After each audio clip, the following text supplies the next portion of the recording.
Welcome back, English learners. My name is Marco, and I'm joined here by the lovely Erica. And today we're going to be bringing you another great lesson, one of the lessons that you requested. Yes, that's right. Actually, Maxim S requested this one. Right, I think he's really into research and investigation, so we're bringing you a great lesson about this topic. Okay, so I'm really excited to hear this dialogue all about research. So why don't we start listening to two university professors discussing an important question.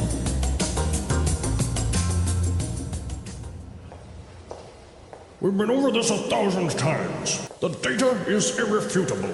Look, we've done extensive research, built studies, and read the literature, and there is conclusive evidence to support my theory. Horowitz, I beg to differ.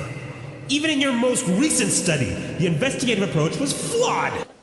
You know as well as I do, the collection of data was not systematic, and there's a large margin of error. To draw a definitive conclusion based on that data would be misleading. That is preposterous. You are trying to single-handedly solve one of the world's greatest mysteries, and yet you're oblivious to the fact that you're wrong. I am not wrong. The chicken came first. No, the egg came first. The chicken. Egg. The chicken. The egg. The chicken. The egg.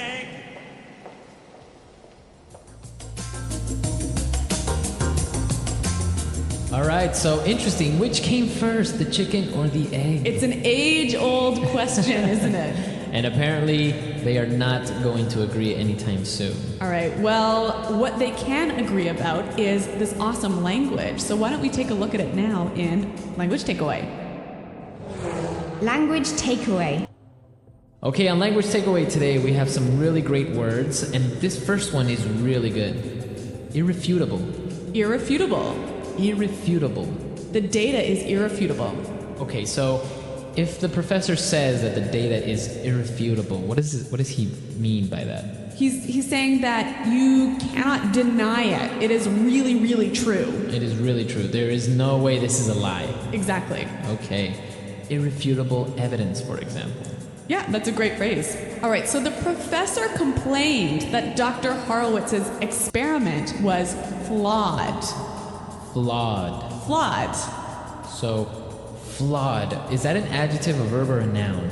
It is an adjective here. Now, when something is flawed, there is a problem with it, right? Okay, There's so a it mistake. has an error. Yeah. Okay, so this adjective is a way of saying that his experiment has a flaw. A mistake. A Exactly. mistake. So, flawed is the adjective of a flaw. Right. Okay. Now, the reason that his study or his experiment was flawed is because that it was not systematic. Systematic. Systematic. So, systematic. That's an interesting word. Now, I think we can recognize the word system in here, right? Right? So when something is systematic, it follows a A process. certain order. Yes, a certain system. Right, so that's basically what systematic means, to follow a certain order, to be more organized, right? Exactly, yep. Okay. And what about our next word? Preposterous. Preposterous. Preposterous. That is preposterous. I love this phrase. It usually goes together, right? That is preposterous. Yeah. Okay, so what does it mean when I say that? It means it's absurd. It's ridiculous. Right, it doesn't make sense. I can't believe you said that. All right, well, this is a really interesting phrase, but I think it's a little bit more common when it's used by older people. Yeah, I don't really see a young person going up to someone and say, hey, that's preposterous. Yeah, but it is a wonderful phrase. Now, our final phrase for takeaway, oblivious. Oblivious. You're oblivious to the facts. So a person that is oblivious to something. They don't know, or they're unaware. Okay, so they ignore maybe the facts. Or Exactly. They don't see it. Yeah, you're oblivious to the fact that we're in a recession. Okay, or he is completely oblivious. You can just say it like that, right? Yep, he doesn't know. Okay, so we took a look at some of the great vocabulary we found in the dialogue, but there were also some really good phrases that I think we should look at. Okay, and let's take a look at those and putting it together. Putting it together.